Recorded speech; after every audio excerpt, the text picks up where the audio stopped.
If the one who hurt you most thinks you'll always be powerless, would you let them stay comfortable in that belief? Or would you let them watch as you quietly own the very place where they betrayed you? So let me ask you something that might make your head spin. If the one who humiliated you truly believed you could never fight back, would you quietly accept it? Or would you rewrite the rules and let them live in the shadow of your silent power? Camille Rivers always thought she was living the perfect life, or at least the life everyone wanted. The kind of life you saw in glossy magazines and Instagram stories. Smiling husband, chic apartment, sparkling social calendar. But the thing about perfection is, it can shatter with just one moment. That moment arrived for Camille on a rainy Thursday night in downtown Chicago, when a single decision, one she'd made out of love, unraveled her world. She hadn't planned to visit Marcus during his business trip. He'd left that morning in a hurry, kissing her forehead and promising he'd call before bed. Maybe it was the way he wouldn't meet her eyes or the tired excuse about last-minute meetings. Maybe it was just a woman's intuition. Either way, by 9 p.m., Camille found herself in a taxi headed for the Grand Marcella Hotel, gripping a bottle of his favorite Japanese whiskey. A silly, romantic gesture she hoped would bring them back together after weeks of drifting apart. The city was a blur of lights and rain as she watched out the window, her heart racing with hope and dread. She remembered their college days, sneaking cheap bottles into dorm rooms, promising they'd always be each other's forever. But marriage, she'd learned, wasn't a fairy tale. Not when you married a man like Marcus Rivers, rising star at one of Chicago's most ruthless private equity firms. He was brilliant, charming, and relentless in pursuit of success. And lately, more distant than ever. She entered the hotel through the revolving doors, feeling almost like an intruder. The Grand Marcella was a palace of marble and velvet, built for the city's elite. Its lobby bustled with business travelers, tourists, and women in designer dresses with perfect hair. Camille, in her rain-soaked trench coat, felt suddenly small and uncertain. But she forced herself toward the elevators, her heart pounding in her chest. Room 1803. She knew the number by heart. As the elevator climbed, Camille rehearsed what she'd say. Surprise, I missed you. Maybe we can order room service, watch bad movies, just talk. She wanted things to be right again. She wanted her husband back. But the moment the doors opened on the 18th floor, everything changed. It was quiet. Too quiet. She walked down the thick, carpeted hallway, her footsteps barely making a sound. That's when she heard laughter. Two voices. One was Marcus's, deep and nervous. The other was unmistakably female, light, mocking, and completely at ease. Camille's stomach twisted. She stopped just outside the door. 1803. She pressed her ear against the wood, holding her breath. You really think she suspects anything? The woman's voice teased. Marcus, please, she probably thinks you're working late again. Some people are just too easy. Camille felt her blood run cold. She heard Marcus mumble something. She couldn't make out the words. There was a pause, then a giggle, then the unmistakable sound of lips meeting. That was all it took. Her hand trembled as she slid the keycard into the lock. The green light flashed. She pushed open the door, and her entire life split down the middle. The suite smelled of expensive perfume and spilled whiskey. Clothes trailed across the floor, a man's dress shirt, a woman's heels. On the king-size bed, tangled in white sheets, were her husband and Alana Pierce. Camille didn't need to guess. She knew Alana. Everyone in Marcus's office did. The new VP of Business Development, 28, ruthless, with a body sculpted for attention and a smile as sharp as broken glass. She was the last person Camille ever wanted to see near her husband. Marcus scrambled up, panic in his eyes. Camille? Wait, this isn't... Alana barely bothered to cover herself. Instead, she looked Camille up and down, sizing her up like an annoying insect. Oh, so you're the wife. You're even more plain than I pictured. She grinned, slipping off the bed with no shame. Sorry, Marcus. Guess your little secret is out. Camille stood frozen, shock pinning her in place. Get out, Alana. Marcus pleaded, but Alana just snorted. Don't worry. She can't stop us, even if she tries. She leaned in, brushing past Camille with a smug smile, her voice low. You really should have seen this coming. You're not in our league. The door slammed behind her, and for the first time Camille realized she was shaking. Marcus tried to grab her hand, "Camille, let me explain." She yanked away. "Don't touch me." Her voice was barely above a whisper, but it shook with fury and pain. She stared at him, at the man she thought she knew. "How long?" she demanded. He hesitated. That told her everything. "How long?" she said again, louder this time, the words echoing off the hotel's marble and glass. "6 months," he muttered, looking away. 6 months. Half a year of lies. Half a year of her planning dinners, supporting his late nights, worrying he was burning out, when all along he'd been burning their marriage to the ground. "Camille, I'm sorry," Marcus said, but she barely heard him. Something cold and clear crystallized inside her. She realized at that moment that everything she had ever done to keep her marriage alive had been a waste. Her pride, her hope, her forgiveness, wasted on a man who'd never valued her. She looked around the room, the hotel suite, the crumpled sheets, the empty whiskey glass. Suddenly she understood. This wasn't the end of her story. It was the beginning of something else. Something powerful. Something that would make them both wish they'd never underestimated her. She didn't cry. Not then. Not in front of Marcus. Not in front of anyone. She picked up her keys, squared her shoulders, and walked out, leaving her husband in the ruins of the life he'd destroyed. The storm outside had nothing on the storm brewing inside Camille. And somewhere, deep in her bones, a plan began to form. Long before the Grand Marcella scandal, Camille Rivers was an expert at being overlooked. It was a skill she'd honed from childhood, growing up as the quiet middle daughter in a busy suburban home in Evanston, Illinois, where her father was a high school math teacher, and her mother managed the chaos of 3 kids, 2 cats, and never enough time. Camille learned early how to make herself small so others could shine. She was the girl who shared her toys, let her siblings take the last slice, and always apologized, even when she wasn't at fault. School was much of the same. The dependable friend, the invisible honor roll student, the one who remembered everyone's birthdays but never had a party thrown for her own. It wasn't that people disliked Camille. Quite the opposite. Everyone liked her. She was nice, sweet, predictable. She blended into the background, a reliable shadow in a world that only celebrated the loudest and brightest. It was no surprise, then, that she gravitated to Marcus Rivers in college. He was magnetic, loud in every way. She was quiet, popular, ambitious, already talking about internships and IPOs, while most freshmen were figuring out laundry. Camille met him in a business ethics seminar, where she mostly listened and he always took center stage. What drew her in was his confidence. What made her stay was the way he looked at her, like she was the only one who saw him as more than just a future CEO. They started as friends. Late-night study sessions turned into early morning coffee runs. He teased her about her color-coded notes. She rolled her eyes at his reckless optimism. He'd say, "Camille, you're my good luck charm." And she believed him. She always wanted to be useful, wanted to matter to someone who mattered. When they started dating, it felt like being chosen, like finally someone had seen her. After graduation, while Marcus chased Wall Street dreams, Camille worked quietly in the city's nonprofit sector, raising money for literacy programs and soup kitchens. She loved her work, but it never came with recognition or fancy bonuses. Marcus, on the other hand, scaled the ranks of finance with the same ease he once dominated campus politics. Even then, Camille never minded the difference in paychecks or status. She liked being supportive. She believed that love was a partnership, a team. The years passed in a blur of office holiday parties and friends' weddings.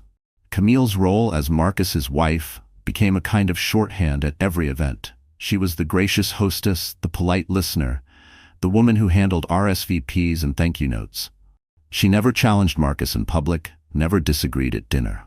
If people whispered that she was too soft, too plain, or wondered what a man like Marcus saw in a woman like her, she tuned them out. She wore her kindness like armor. But underneath, cracks were forming. Marcus worked later and later. He started taking business trips Camille wasn't invited on. Then came the excuses about networking events and client dinners. She told herself it was the price of loving an ambitious man, that things would get better after his next promotion, after they finally started a family. After. What nobody knew was that Camille had dreams too. Secret ambitions she'd never dared say aloud. She loved old buildings, the ones with history in their bones and secrets in their walls. She'd taken night classes in architectural history, even got certified as a property manager, but told nobody except her best friend, Lena. When she mentioned it to Marcus once, just once, on a rare Saturday morning when they actually shared breakfast, he barely looked up from his phone.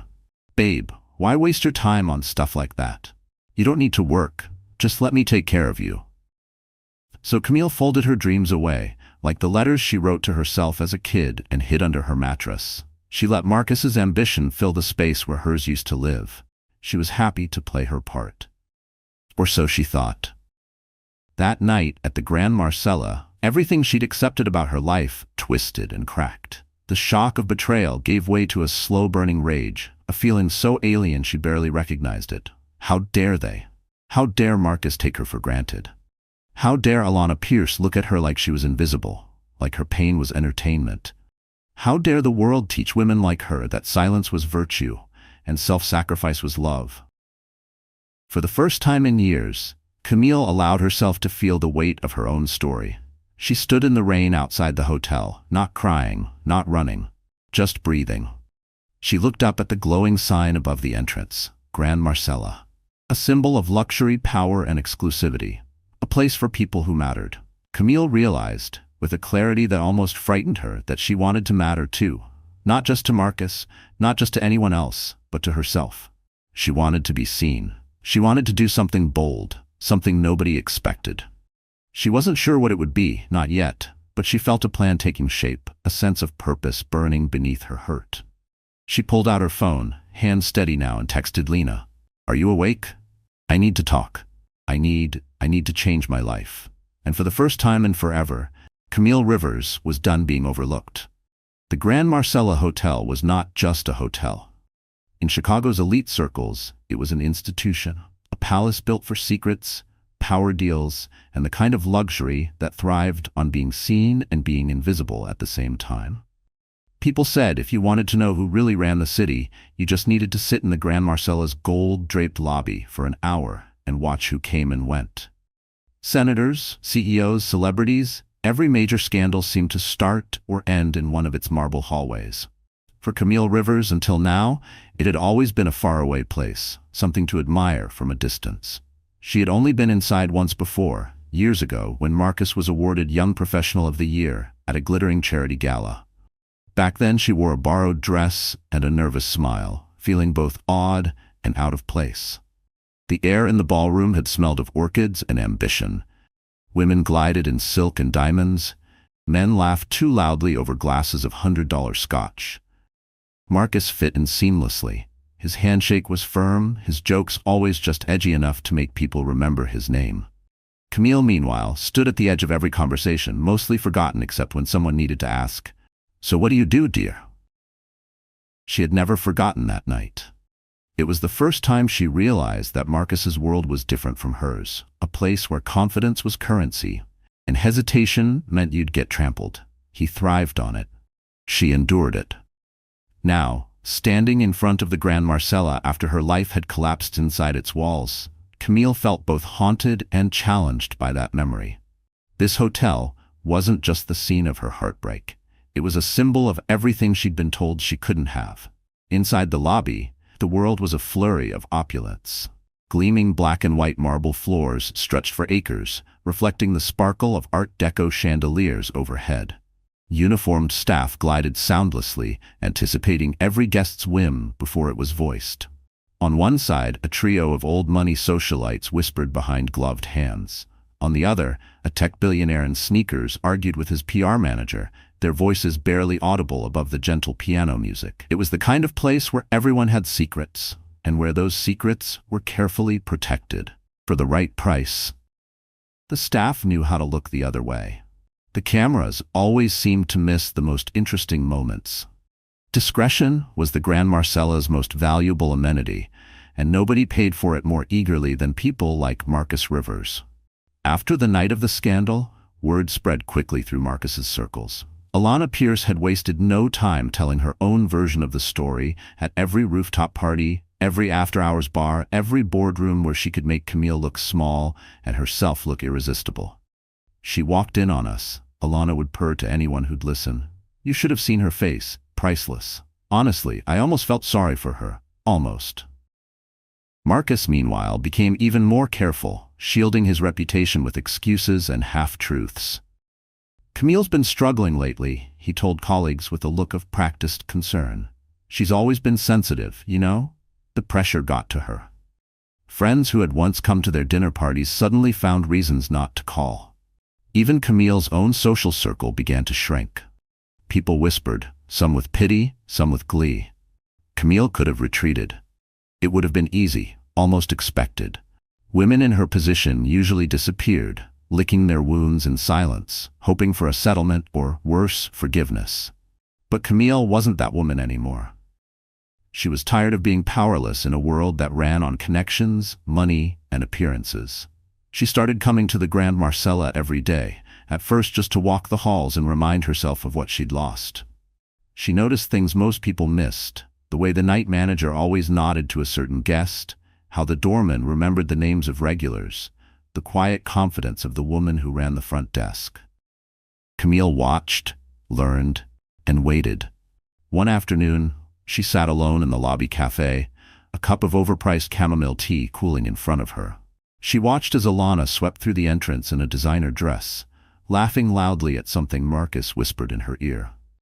They looked like the perfect couple, the kind people envied and gossiped about. But Camille saw the truth. Marcus's strained smile, Alana's constant glance over her shoulder, the brittle edge beneath all that glamour.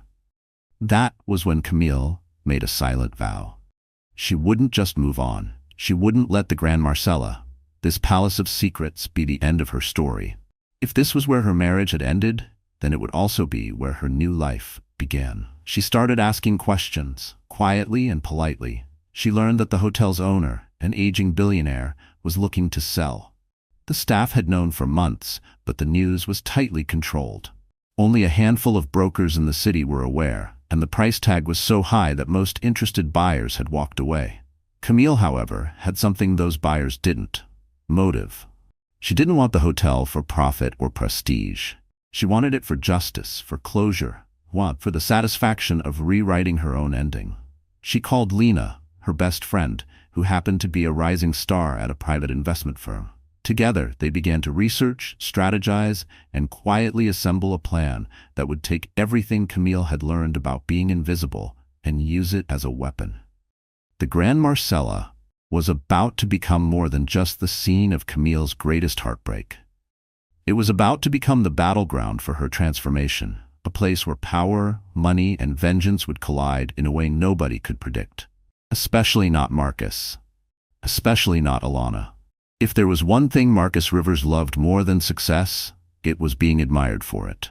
He thrived on recognition. Every handshake, every headline, every sideways glance of envy from his peers. In his mind, life was a game, and he was always 2 moves ahead. Alana Pierce, with her sharp cheekbones and even sharper ambition, was a perfect match for his hunger. To outsiders, they were a power couple in the making. Young, bold, beautiful, and utterly ruthless. After the scandal at the Grand Marcella, neither of them showed an ounce of shame. In fact, they doubled down on their public image. Alana moved into Marcus's luxury apartment within a month. She posted filtered photos from rooftop brunches and gala fundraisers, tagging Marcus with clever captions like, "Building empires together, and power is the ultimate aphrodisiac." Marcus, for his part, reveled in the attention. He made sure to be seen at all the right places. The trendiest clubs, exclusive dinners, and of course, the lobby of the Grand Marcella.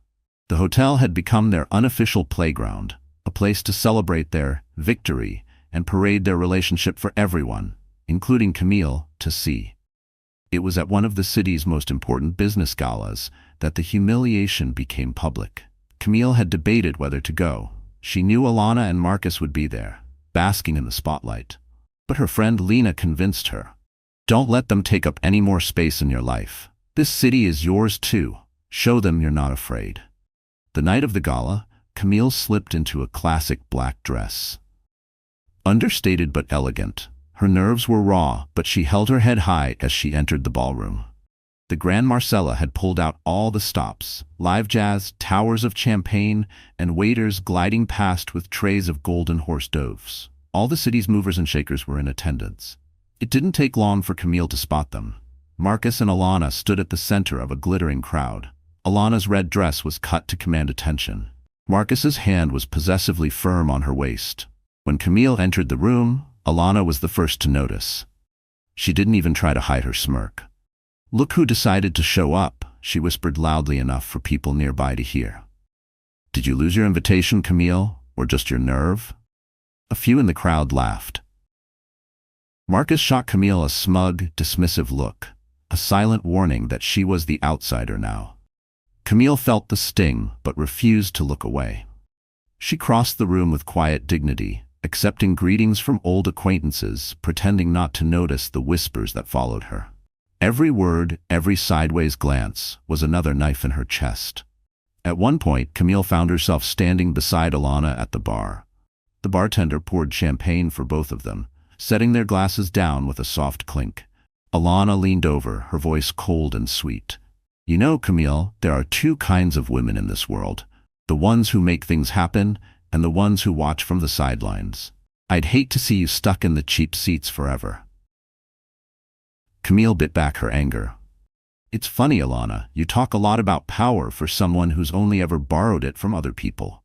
For a split second, Alana's smile faltered, but she recovered, tossing her hair and turning back to the crowd. Marcus, meanwhile, was working the room. He shook hands, made deals, and introduced Alana as his inspiration. The message was clear. Camille was the past. Alana was the future. It was cruel and intentional, a final act of erasure. The other guests played along, some with pity, some with open delight at the drama unfolding in real time. Later, during the gala's silent auction, Alana made her boldest move yet. She announced she'd be bidding on a luxury vacation package, the same one Camille and Marcus had won together 2 years before, back when they were still a couple. "Marcus and I love the Maldives," she gushed to the crowd, giving Camille a pointed look. "I hear it's best enjoyed with the right company." The entire ballroom erupted in laughter. Camille felt the humiliation rise up, hot and suffocating. This wasn't just about losing her marriage. It was about being shamed for believing in love, for trusting the wrong people, for daring to think she belonged in their world at all. She stepped outside onto the terrace, gulping the cold night air. For a moment she let herself cry, silent tears slipping down her cheeks. She wasn't just heartbroken. She was angry. Angry at Marcus, at Alana, at every person who saw her pain as entertainment. Angry at herself for being so easy to erase. That night, something inside her hardened. She realized she couldn't win by playing by their rules. She would have to invent her own. Camille stared up at the glowing hotel windows, each one a secret, each one a story. If Marcus and Alana wanted to rule this world, they'd have to do it on her terms. What they didn't know was that Camille had started the process of making a bid on the Grand Marcella itself. With Lena's help, she was quietly assembling a team of investors, lawyers, and advisors. She'd kept it secret, even from her family. It was risky, maybe even foolish, but for the first time since the betrayal, she felt a flicker of hope. If she could pull this off, she wouldn't just reclaim her dignity. She'd change the rules of the game forever. If the city's high society had a favorite pastime, it was gossip, and nothing fueled it like a public spectacle. That's exactly what Camille Rivers became after the Grand Marcella Gala. It wasn't enough for Marcus and Alana to win in private. Their next move was to turn Camille's pain into a performance, using every stage and social gathering as a way to prove her defeat. The cruelty was so casual, so well rehearsed, that no one could pretend it was accidental. It started at a charity luncheon hosted by one of Marcus's biggest clients, an event Camille had once organized herself. She hadn't planned to attend. She was still piecing herself together after the gala, but Lena insisted. "You deserve to be seen, Camille. You can't hide forever," her friend said, handing her a navy dress that fit like armor. Camille tried to keep her head up as she walked into the sunlit ballroom. The usual crowd was there, politicians, donors, corporate wives. She could feel their eyes on her, some pitying, some hungry for drama. Marcus and Alana arrived fashionably late, as always, making a show of greeting everyone with dazzling smiles. When they reached Camille's table, Alana paused, taking a long look at Camille's outfit. "Oh, you look comfortable," she said, lips curled in a mocking half-smile. I guess not everyone needs couture to feel special. A few guests stifled their laughter. Camille tried to ignore it, focusing on her salad and small talk. But Alana wasn't done. You know, she said, raising her voice just enough for the whole table to hear. Marcus and I were just saying how grateful we are for people like you. It's so important for the rest of us to remember where we came from. Some people never really leave behind their roots, do they? Marcus squeezed Alana's hand, grinning at the implied insult. Camille could feel her cheeks burning, her hands trembling. She wanted to disappear, but she refused to give Alana the satisfaction of seeing her cry. Instead, she forced a polite smile and excused herself, heading for the powder room. The whispers followed her down the hallway like a shadow. Inside the bathroom, she locked herself in a stall and pressed her forehead against the cool metal door. The humiliation was suffocating. She could hear Alana's voice echoing in her mind. Every insult, every cruel giggle. Camille wondered if it would ever stop hurting, if there was any way to reclaim her dignity after being stripped bare in front of the people she once called friends. The truth was, Camille had always played by the rules. She was kind, honest, forgiving to a fault. She believed if she just did the right thing, the world would be fair. Now, all that goodness felt like a weakness, something Alana and Marcus could exploit for their own entertainment. After the luncheon, things got worse. Word of Camille's meltdown in the bathroom spread fast, exaggerated with every retelling. Some said she'd been sobbing, others claimed she'd thrown up. The details didn't matter. What mattered was the narrative. Camille Rivers, discarded wife, humiliated and alone.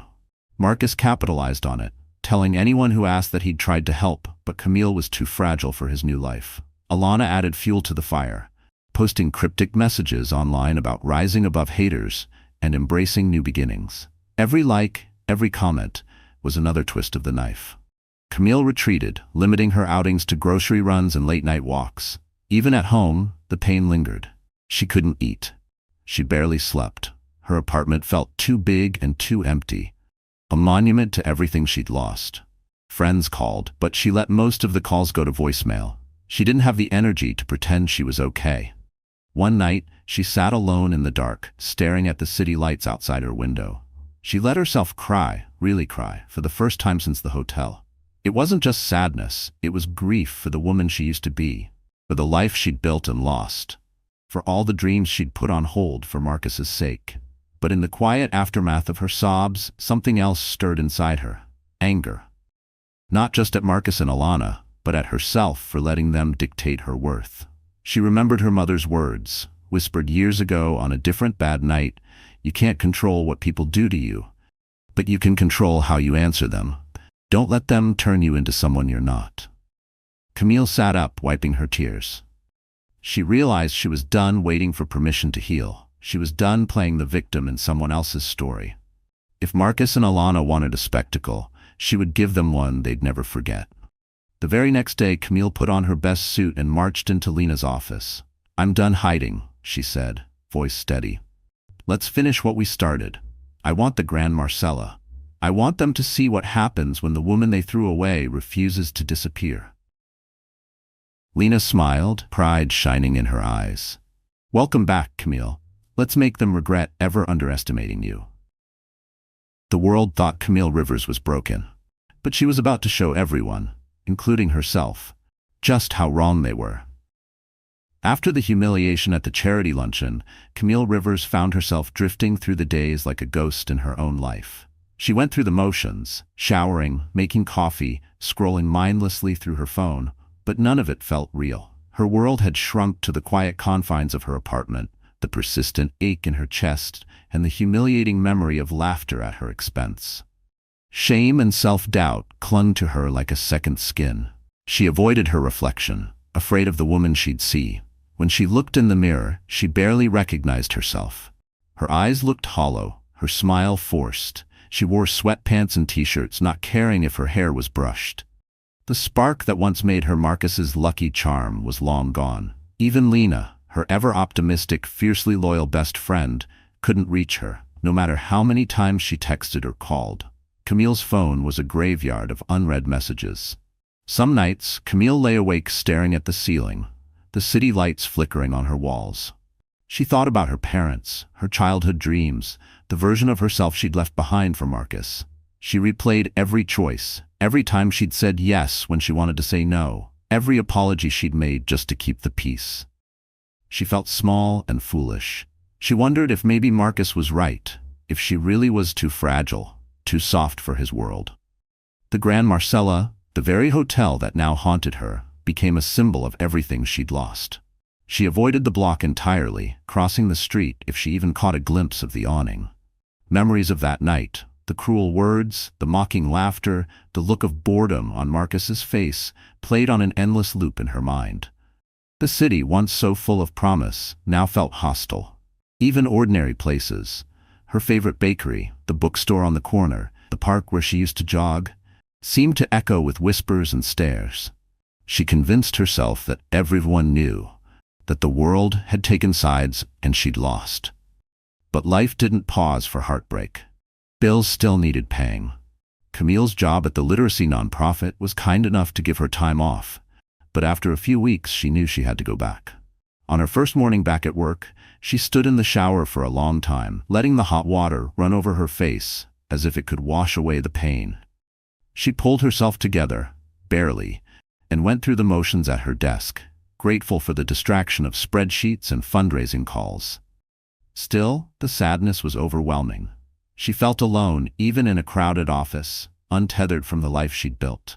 She would hear a joke and forget how to laugh.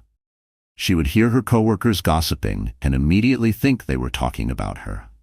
She doubted everything: her talent, her intelligence, her ability to survive on her own. Lena, refusing to give up, finally showed up at her apartment with takeout and a bottle of wine. "Enough hiding, Camille," she said, plopping down on the couch. "You need to let it out, even if it's just with me." They sat together in silence for a while before Camille finally broke down. She cried for everything: for her broken marriage, for the friends she'd lost, for the future that would never happen. "It's like I'm watching my own life from underwater," she whispered. "Nothing feels real. I don't even know who I am anymore." Lena put an arm around her. "You're Camille Rivers. You are the woman who tutored half the neighborhood kids for free. You are the one who spent years supporting a man who never deserved you. You are the one who made this city feel like home for everyone but herself. But you know what? You can be more. You can build something that's yours. It doesn't have to be for anyone else."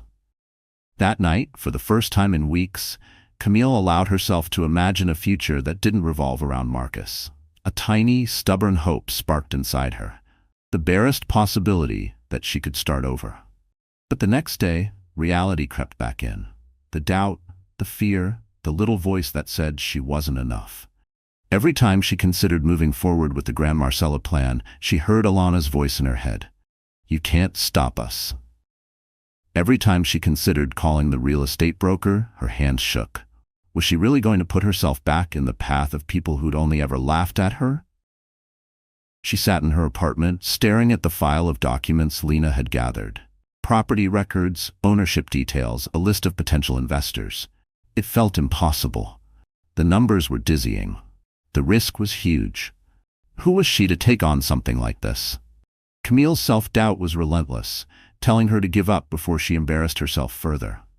But then, one sleepless night, she scrolled through her old texts with Marcus.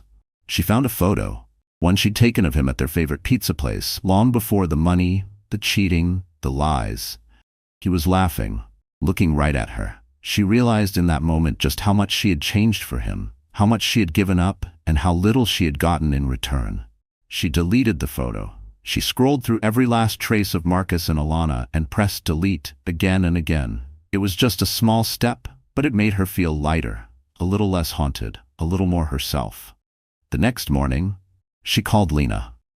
"I'm scared," she admitted, "but I'm tired of being scared. Let's do it. Let's buy the Grand Marcella. I don't know if I can pull it off, but I have to try." Lena cheered.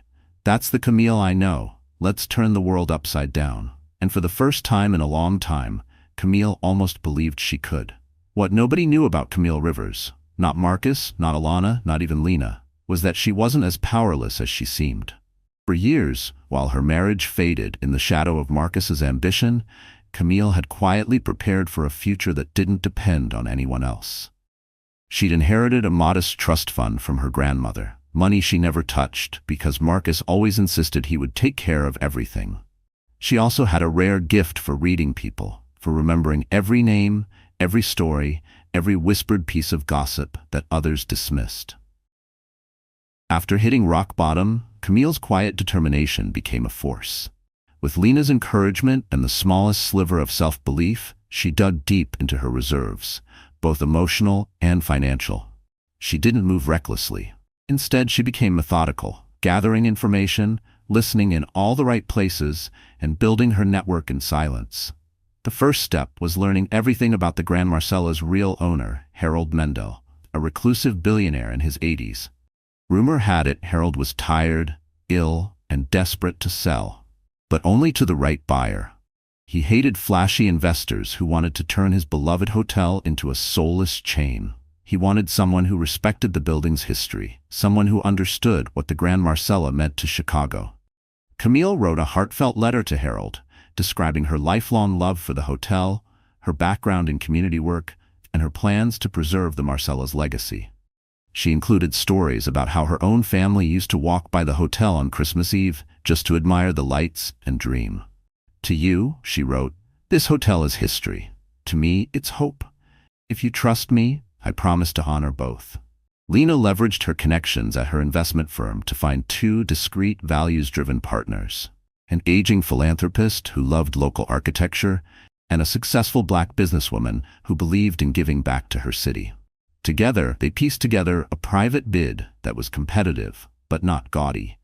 They had just enough capital to buy the hotel, if Harold liked their proposal. While Lena handled the legal and financial work, Camille began her own kind of research. She took long walks around the Grand Marcella, talking to staff, asking about their favorite guests, their best memories, the traditions they cherished. She took notes, learned names, made small gestures of kindness: fresh coffee for the front desk manager, a generous tip for the housekeeper who confided that her daughter wanted to go to college. She wanted everyone to know she valued them, not just the building.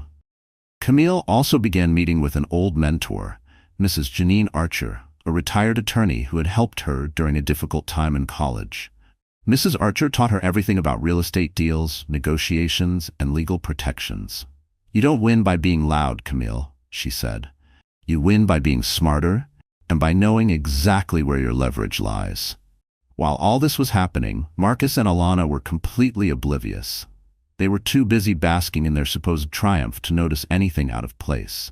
Alana, always hungry for status, kept posting Instagram stories from hotel suites and designer boutiques. Marcus, growing bored with Alana's drama and eager for bigger deals, had started angling for a board seat at his firm. He barely noticed Camille's absence from society events. As far as he was concerned, she had faded away, just as he'd hoped. But not everyone had forgotten Camille. One afternoon, she received a call from Margaret Lynn, an influential socialite and the wife of Marcus's boss. Margaret had always liked Camille. She appreciated her quiet grace and remembered how Camille once helped her organize a charity event on no notice. Margaret invited Camille for tea, curious about her recent silence. Over delicate cups of oolong, Margaret said, "I've always admired you, Camille. Don't let people like Alana and Marcus erase your story. This city needs women who lift others up, not just those who tear them down." Margaret discreetly offered to introduce Camille to a friend who specialized in luxury property management, just in case she wanted advice. It was a small gesture, but it felt like a turning point. Word of Camille's interest in the Grand Marcella began to circulate in the most influential corners of Chicago's real estate world. Most people thought it was a rumor. Nobody could imagine the invisible wife having the guts or the resources to pull off a deal of that scale. Camille didn't correct them. She wanted to stay under the radar until everything was official. Meanwhile, Harold Mendel himself invited Camille to a private lunch in the hotel's library. He was thin and frail, but his mind was sharp. He asked her questions about her vision for the hotel, her values, her plans for the staff. Camille answered honestly, never overselling herself. "I know what it's like to be overlooked," she said, but I also know how much strength can come from having something worth fighting for. By the end of the meeting, Harold smiled and squeezed her hand. You remind me of my late wife, he said softly. She always believed in giving second chances, in finding beauty where others saw nothing. I think you're the right person for this hotel, Camille. Within days, Harold accepted Camille's offer. Lena called her, screaming with joy. You did it? We did it, Camille. You own the Grand Marcella. Camille's hands shook as she signed the final papers. She had done the impossible, not for revenge, but to prove to herself and the world that she could. But she also knew there was one final act left before her story was complete. Marcus and Alana still had no idea what was coming. They were about to discover that the woman they dismissed was never truly powerless. She just needed the right moment to reveal her strength. For most of her adult life, Camille Rivers had been a background character in her own story. But once the ink dried on the contract for the Grand Marcella, everything changed. The woman who had once apologized for taking up space was now in command of the city's most iconic hotel, and for the first time in years, in command of her own fate. Her transformation didn't happen overnight. The first step was a quiet one. She moved out of the apartment she had shared with Marcus, leaving behind all the memories and pain. She found a sunlit loft in the West Loop, filled it with fresh flowers, and unpacked boxes of books she hadn't opened in years. Camille spent hours just sitting by the window, relearning the shape of her own thoughts. For the first time, the silence was hers alone, and it felt good. She changed her wardrobe, too. Not to impress anyone, but to reflect the confidence she was rediscovering. Gone were the bland, forgettable dresses she'd worn to please Marcus. Instead, she chose clothes that made her feel bold. Sleek pantsuits, jewel-toned blouses, well-cut coats. She cut her hair into a sharp bob and swapped pale lipstick for a shade of red that made her feel unstoppable. She stood taller, walked with purpose, and met her own eyes in the mirror each morning with pride. The staff at the Grand Marcella felt the change, too. Camille was a different kind of owner. Approachable but decisive, caring but clear-eyed about business. She spent her first week meeting with every department, from the kitchen staff to the cleaning crew to the front desk managers. She listened, took notes, and remembered names. When a beloved doorman's mother fell ill, Camille arranged for her to receive the best care. When a young maid confided that she dreamed of becoming a chef, Camille introduced her to the hotel's head of culinary operations. She also instituted new policies, higher wages, better benefits, and regular staff appreciation events. The energy in the building changed overnight. People smiled more, took pride in their work. Word spread quickly. This was no longer just a place for the rich to hide their secrets. It was a place where good people could build real futures. Camille didn't forget about the hotel's high society clientele either. She reimagined the hotel's events, bringing in artists and musicians from underserved communities. She hosted charity galas that actually raised money for local causes, not just for show. She started a mentorship program for young women who dreamed of working in hospitality, determined to help others find the opportunities she'd almost missed herself. But perhaps the biggest change was in Camille's mindset. She stopped shrinking herself to fit other people's expectations. She trusted her instincts, spoke her mind in board meetings, and refused to apologize for her success. When her investors questioned her ideas, she stood her ground and backed her vision with data and results. When a powerful developer tried to bully her into selling off the hotel's rooftop garden for condos, she turned him down flat and doubled down on her plans for a public park instead. Lena was there every step of the way, cheering her on. "I've never seen you like this," she told Camille over dinner one night. "You're not just surviving, you're thriving. You're dangerous." They laughed, but Camille knew it was true. The fear and doubt were still there, sometimes whispering late at night, but now she knew how to answer them. Meanwhile, in Marcus and Alana's world, nothing seemed to go right. Their relationship, once built on secrecy and adrenaline, was crumbling in the harsh light of reality. Marcus was under pressure at work. His bosses were unimpressed by the drama and gossip swirling around his personal life. Alana was frustrated by the fact that, despite all her maneuvering, she was still not being accepted into the city's true elite. She wanted more, and she blamed Marcus for not delivering. They barely noticed the changes happening at the Grand Marcella. To them, Camille had disappeared, just as they'd always hoped. Until, that is, the day invitations went out for the hotel's annual winter gala, the most coveted event of the season. This year, for the first time, the guest list was curated by the new owner. Nobody knew who it was. Rumors swirled about a European investor or a tech billionaire. Marcus and Alana, desperate to be seen, pulled every string they could to make sure their names were on the list. When the gilded invitations arrived at their apartment, Alana squealed with triumph. "This is it, Marcus. We're finally back on top. Everyone will see who we are now." The night of the gala, the Grand Marcella glittered with light and life. Paparazzi swarmed the entrance, hoping to catch a glimpse of the city's biggest power players. Inside, every detail was perfect. Flowers, music, food, the sense of anticipation that something special was about to happen. As guests arrived, whispers started. Who was the mysterious new owner? Where was the host? The anticipation built as midnight approached. And then, the ballroom doors opened. Camille stepped inside, radiant in a crimson gown, her head held high. The room fell silent. Some guests stared in disbelief. Others, remembering the gossip and cruelty of the past year, watched with quiet satisfaction. Camille smiled, greeting old acquaintances, gracious to supporters, coolly polite to those who had once looked down on her. Lena stood by her side, beaming with pride. For the first time, Camille was not just present, she was in control. When Marcus and Alana arrived, late as always, they saw Camille from across the room. Marcus's jaw dropped. Alana went pale. Camille met their eyes and didn't look away. She didn't have to say a word. Her presence was enough. By the end of the evening, everyone in Chicago knew the woman they'd overlooked had become the most powerful person in the room. And this was only the beginning. The Grand Marcella's annual winter gala had always been a stage for the city's elite, a place where alliances were forged, fortunes discussed, and status broadcast with every diamond and glass of champagne. But nobody was prepared for the show Camille Rivers was about to give them. The night would be talked about for years, not for its luxury, but for its seismic shift in power. Camille moved through the ballroom like she owned the place, because now she did. Old friends approached her, some sheepish, some awed. She greeted them with poise, never forgetting how quickly they'd turned their backs when her life fell apart. Lena stayed close, quietly ensuring that no one cornered Camille for gossip or apologies that were too little, too late.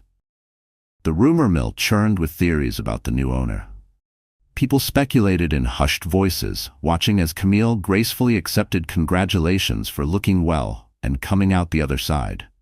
Marcus and Alana, meanwhile, lurked on the periphery, clinging to each other for reassurance. As midnight neared, a hush swept the ballroom. The string quartet's music faded, and all eyes turned to the stage at the front of the room, where the hotel's managing director took the microphone. "Ladies and gentlemen," he began, "we thank you for joining us tonight to celebrate a new era for the Grand Marcella. It is my pleasure to introduce our new owner, someone with a vision not just for this hotel, but for our entire city. Please welcome Camille Rivers." For a beat, the room was silent, then a ripple of shock and disbelief. Alana's jaw dropped. Marcus's face drained of color. The guests erupted into a stunned applause as Camille took the stage, standing taller than she ever had before. She smiled at the crowd, her voice clear and calm as she spoke. "When I first came to the Grand Marcella, I was a guest, just one face among many. I was welcomed with kindness, and I never forgot what it felt like to belong, even for a moment. But as many of you know, sometimes life tests us in ways we never expect." She let her gaze sweep the room, pausing just long enough to meet Marcus and Alana's eyes. "I was publicly humiliated here. I was laughed at, betrayed, and told, quite directly, that I didn't belong. But I want to thank every person who doubted me. Your disbelief gave me the strength to build something new, not just for myself, but for every person who's ever been told they weren't enough." The crowd murmured, some faces red with embarrassment, others beaming with admiration. Camille continued, "Tonight, I'm proud to announce new programs at the Grand Marcella. Mentorships for young women, scholarships for hospitality workers, and support for small businesses across Chicago. This hotel is no longer a playground for the privileged. It's a place for second chances, new beginnings, and real community. She gestured toward her staff, many of whom stood at the edge of the room, tears in their eyes. None of this would be possible without the people who work here. Their dedication, kindness, and hard work are the soul of this place. From now on, they will share in its success. The applause was thunderous, more real than any socialite's handshake or politician's compliment. Camille stepped down from the stage, and the crowd surged toward her, eager to offer congratulations. But as the party swirled on, Marcus and Alana could only watch as their moment in the spotlight slipped away. Refusing to accept defeat, Alana grabbed Marcus's hand and marched across the ballroom to confront Camille. The guests parted, sensing drama. Alana's voice was icy. "Congratulations, Camille. I suppose this is your revenge?" Camille didn't flinch. "It's not about revenge. It's about reclaiming what was mine and making sure nobody else is ever made to feel small here again." Marcus, trying to recover his composure, attempted a smile. "Camille, maybe we could." But Camille cut him off, her voice steady. "You had every chance, Marcus. You chose your path. I chose mine. I hope you find what you're looking for, but it's not here. Not anymore." The crowd watched, riveted, as Camille turned away, signaling to the staff to resume the celebration. Alana stood frozen, her confidence evaporating under the weight of the hotel's new reality. For the first time, she realized what real power looked like, and it wasn't the power to humiliate or exclude. It was the power to build, to forgive, to inspire. The press, hungry for a story, snapped photos of the confrontation. Headlines would soon announce Camille's triumph. "Scorned wife buys hotel, changes the game. Woman betrayed, turns tables on Chicago elite." But for Camille, the real victory wasn't in the headlines or the whispers. It was in the knowledge that she had remade her life on her own terms. As the night wore on, guests toasted Camille's success. The energy in the room had shifted. People felt lighter, freer, inspired by the idea that dignity could win out over cruelty. Old friends approached Camille, apologizing for their silence or offering to collaborate on her new initiatives. Some, clearly embarrassed by their own behavior, simply thanked her for the reminder that kindness was not weakness. Later, as the ballroom emptied, Camille found herself alone on the hotel's balcony, looking out at the city she now called her own. Lena joined her, handing her a glass of champagne. "You did it," she whispered. Camille smiled, tears pricking her eyes, not of sadness, but of relief, pride, and the beginning of something new. "No," she said quietly, "we did it. For every woman who was told to sit down and stay quiet. For every dream that was almost forgotten." The Grand Marcella glowed behind them, a beacon for anyone daring to believe in themselves again. Camille had been written off, counted out, and humiliated in public. But she'd reclaimed her story, and now the whole world was listening. The city buzzed with talk of Camille Rivers's stunning transformation. Overnight, she became a symbol, a headline, a hashtag, a whispered legend at brunch tables and boardrooms alike. But as the press and social media tried to turn her into a myth, Camille stayed focused on what mattered most: her own life, her own happiness, and the ripple effect of her actions. The morning after the gala, Camille awoke in her sunlit loft feeling lighter than she had in years. The night replayed in flashes: the shock on Marcus's face, the silence as she took the stage, the thundering applause when she announced her new vision for the Grand Marcella. But what lingered most were the faces of the hotel staff, their tears and cheers, the sense that they too had won something precious: respect. For the first time in a long time, Camille allowed herself a slow morning.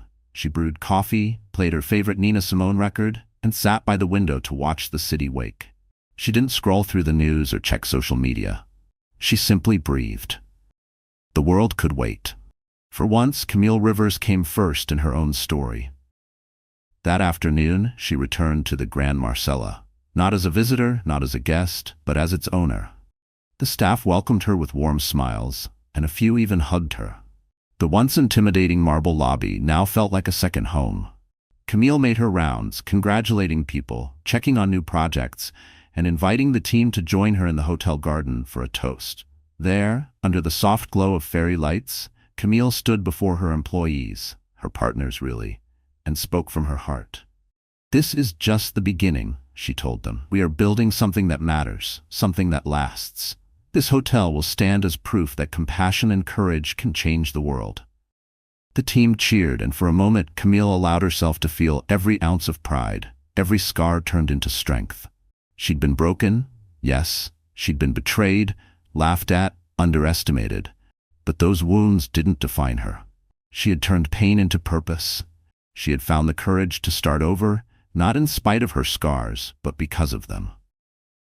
The press clamored for interviews, but Camille was selective. She sat down with one reporter, a young woman named Sophia, who reminded her of herself years ago, bright-eyed and eager but nervous in a world that could be cruel. Sophia's first question was hesitant. "What would you say to women who feel powerless, who think they'll never recover from betrayal?" Camille smiled, steady and sure. "I would tell them you are stronger than you know. There's a power in hitting rock bottom, because once you're there, you see what you're really made of. Don't listen when someone says you're just a wife, or just a secretary, or just anything. Don't believe the people who measure your worth by your worst day. You get to decide when your story begins again." The interview went viral. People sent Camille thousands of messages, women from every walk of life, men who apologized for their silence, old friends who found new respect. The story wasn't about revenge anymore. It was about resilience, dignity, and the unstoppable force of a woman who refused to stay invisible. In the weeks that followed, Camille's life became a whirlwind of new opportunities. She launched the Grand Marcella Foundation, dedicated to helping women escape toxic relationships and find economic independence. She hired single mothers, survivors, and young women who'd been told their dreams were unrealistic. She gave scholarships, mentorships, and, most importantly, a sense of belonging to people who needed it most. Marcus and Alana faded into the background. They became a cautionary tale, a footnote in the story of Camille's rise. Occasionally, Camille would spot them at charity events or in the society pages, but she no longer felt anger or sadness, just gratitude that she'd escaped their small world. Sometimes, Marcus would try to catch her eye, but she always looked past him. She had moved on. Camille's relationship with Lena grew deeper. They traveled, laughed, and supported each other through every new adventure. Camille found herself open to love again, not the desperate kind she'd clung to with Marcus, but a quiet, honest love rooted in respect. She learned to trust herself, to listen to her own needs, and to never shrink to make someone else feel bigger. The story of Camille Rivers became a rallying cry. Women across the city and beyond held up signs, "Not invisible. Rewrite your story. Compassion is power." Camille was invited to speak at universities, conferences, and community centers. Each time, she ended her talk with the same words: "Don't wait for someone else to give you permission. Take up space. Make your voice heard. If someone tells you you can't stop us, let that be the spark. Not for revenge, but for your own revolution.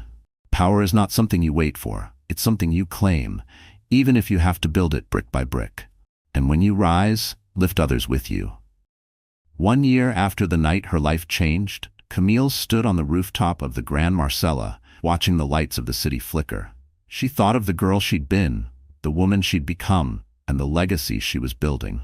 She knew there would still be hard days. Life was never just a fairy tale. But now, every challenge was a chance to choose herself, and to prove that no one, no matter how cruel, could write her ending. As the sun rose, painting the sky with hope, Camille smiled. This was more than survival. This was her new beginning, a beginning that belonged only to her, and to every woman who ever dared to fight for herself. So the story has ended, and if you're still here with us, dear friends, I just want to take a second to talk directly to you. Because if you made it all the way through Camille's journey, then maybe, just maybe, something in her pain, her struggle, and her comeback touched your own heart in some way. Here's what this story really means for our lives. No matter how badly someone betrays you or how invisible you feel, your worth is never decided by others. Camille's transformation reminds us that even at our lowest, we still hold the power to rewrite our own story.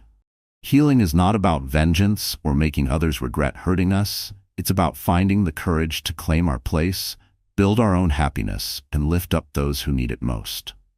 As the heterodox saying goes, the wound is the place where the light enters you. Let yourself heal. Embrace your scars. They're not the end, but a new beginning. If you feel something from Camille's journey, please hit like, share this video with a friend who needs it, and don't forget to subscribe and comment your thoughts below. Your story matters here. Let's keep building this community, where everyone gets to be seen, heard, and powerful in their own right.